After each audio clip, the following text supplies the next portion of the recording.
wabarakatuh.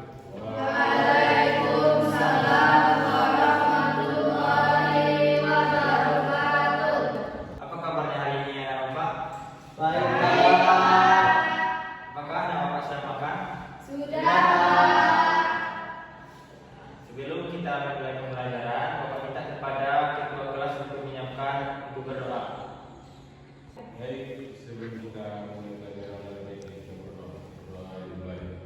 Bismillahirrahmanirrahim.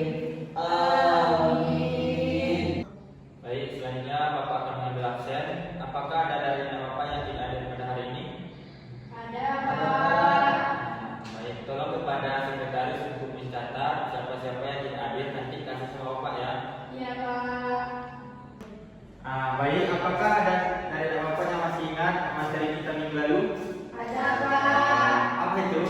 Apa terpuji, Pak? Bagus. Jadi masih ingat ya? Ada, Pak. Jadi materi kita selanjutnya itu sifat tercela. Jadi yang pertama itu pengertian ria. Apakah ada dari anak Bapak yang tahu apa itu ria? Memamerkan. Bagus.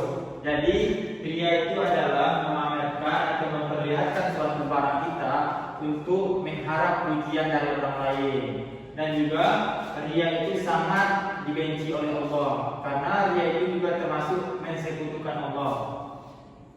Seperti contoh ria ini adalah apabila kita membeli suatu barang lalu kita memamerkan kepada seseorang, dan juga apabila kita melakukan suatu ibadah untuk rasa ingin dipuji, jadi itu termasuk ria. Baik, apakah ada dari anak Bapak yang pernah melihat atau juga berjumpa dengan yang membuat perbuatan ria ini? Saya, Pak. Silakan. Jadi Pak, waktu kecil saya ada teman saya punya tas baru, Pak. Tadi waktu itu kami tidak tahu dia punya tas baru. Tapi dia sering pamer kayak gini, Pak. Karena dia tasnya baru dibeli katanya dari orang lain, Pak. Jadi itu termasuk sifat ria kan, Pak? Ya, jadi apabila kita memamerkan kayak yang dibilang saya tadi itu sangat berdampak buruk. Juga sangat. Jadi sampai ke sini apakah Bapak sudah paham apa itu pengertian ria? Sudah, Pak. Baik, selanjutnya kita lanjut materi kita yaitu tentang macam-macam ria. Yang pertama yaitu ria jadi, yaitu ibadah atau kebaikan yang sengaja dilakukan di depan orang lain dengan tujuan tidak untuk mengagungkan Allah, melainkan dengan mencari pujian dari orang lain. Jadi maksudnya di sini apabila kita melakukan ibadah kayak sholat tadi, jadi kita ingin mengharapkan pujian dari orang lain saja tanpa untuk mengharapkan pahala dari Allah. Itu termasuk mensekutukan Allah. Yang kedua yaitu ria kafi, yaitu melakukan ibadah atau kebaikan secara terang-terangan, tapi dengan maksud agar dia dihormati dan dimuliakan. Maksudnya di sini apabila kita menginap di rumah teman kita, lalu tengah malam kita bangun, kita melaksanakan sholat tahajud.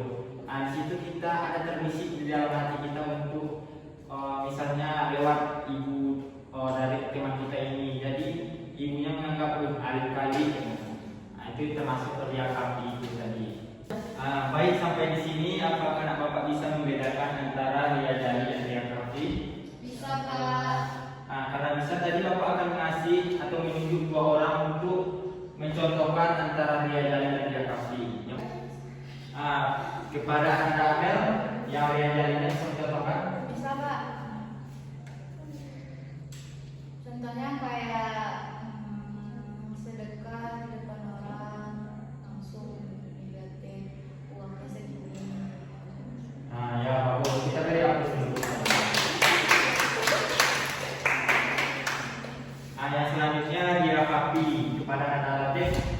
Ya, tapi itu contohnya Pak, misalnya seseorang ini dia lagi sedekah Pak. Ya. Sedekah, tetapi dia sedekahnya tidak mau dilihat orang lain, tetapi dia dalam hatinya terbesit. Misalnya dia menyumbang sekitar 1 juta, pasti dia dalam hatinya mengatakan, saya sebentar ini sudah infak sedekah 1 juta.